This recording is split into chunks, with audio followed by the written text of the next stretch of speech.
Sejarah komputer berawal dari abad ke-19 ketika Charles Babbage mencoba untuk mendesain komputer mekanik yang bernama mesin analytical. Desain ini menjadi basis kerangka desain komputer sekarang. Secara garis besar, komputer terbagi dalam 4 generasi, yaitu generasi pertama, generasi kedua, generasi ketiga, generasi keempat, dan generasi kelima.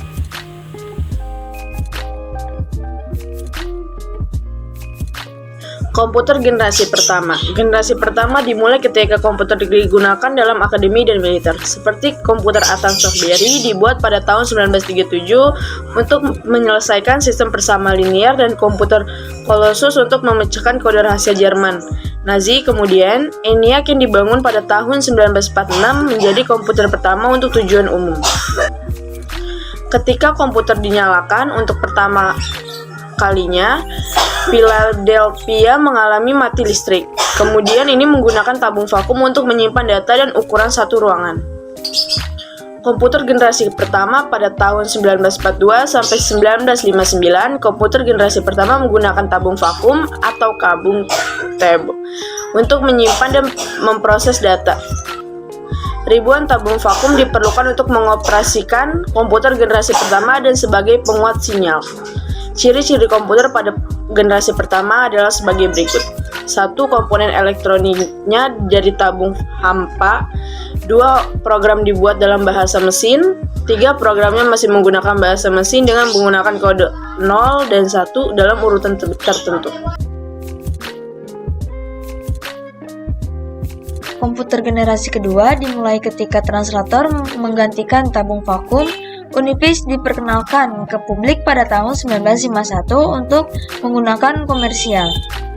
Kemudian pada tahun 1953, IMB memulai bisnis komputernya dengan IMB 650 dan IMB 700. Berbagai bahasa program mulai dikembangkan dan komputer mulai memiliki memori dan sistem operasi.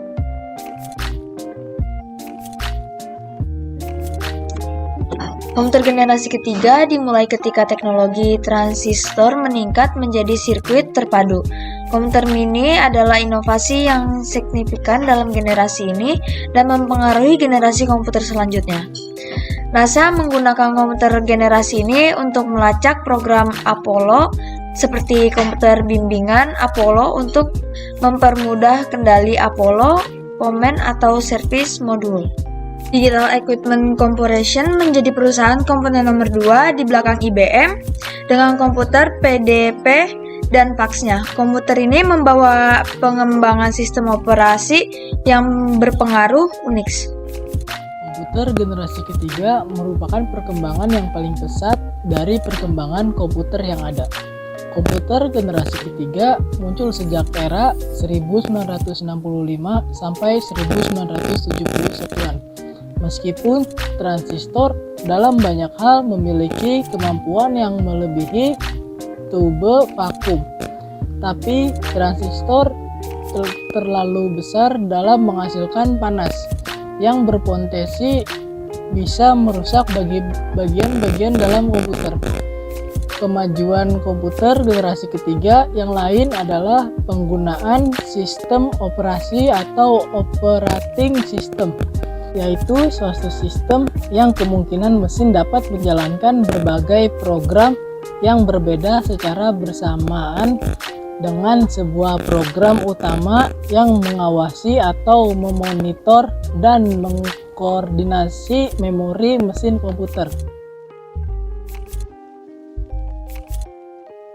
Komputer generasi keempat.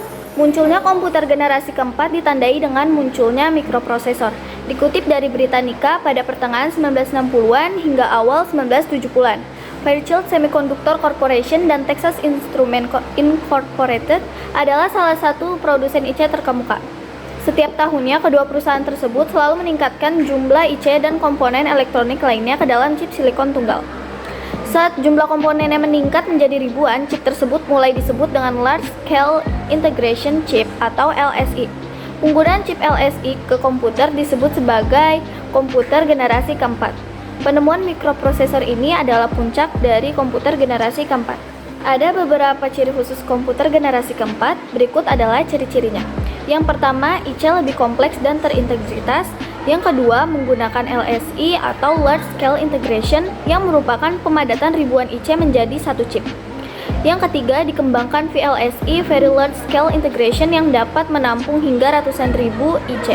Yang keempat, menggunakan mikroprosesor dan semikonduktor yang berbentuk chip untuk memori komputer.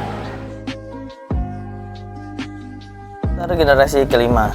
Komputer generasi 5 diperkirakan akan menjadi tahapan komputer paling canggih yang mendapat peningkatan dari segi visualisasi, menjadikan tampilan visual pada komputer generasi kelima mempunyai resolusi yang sangat tinggi dan tajam. Komponen-komponen yang digunakan pada komputer generasi kelima yaitu superkonduktor, ULSI, dan AI. Perkembangan komputer hingga saat ini bisa terbilang cukup maju dan canggih. Tetapi tetap ada kelebihan dan kekurangan di setiap generasi. Sekian presentasi dari kami. Bila ada salah kata mohon dimaafkan. Terima kasih. Wassalamualaikum warahmatullahi wabarakatuh.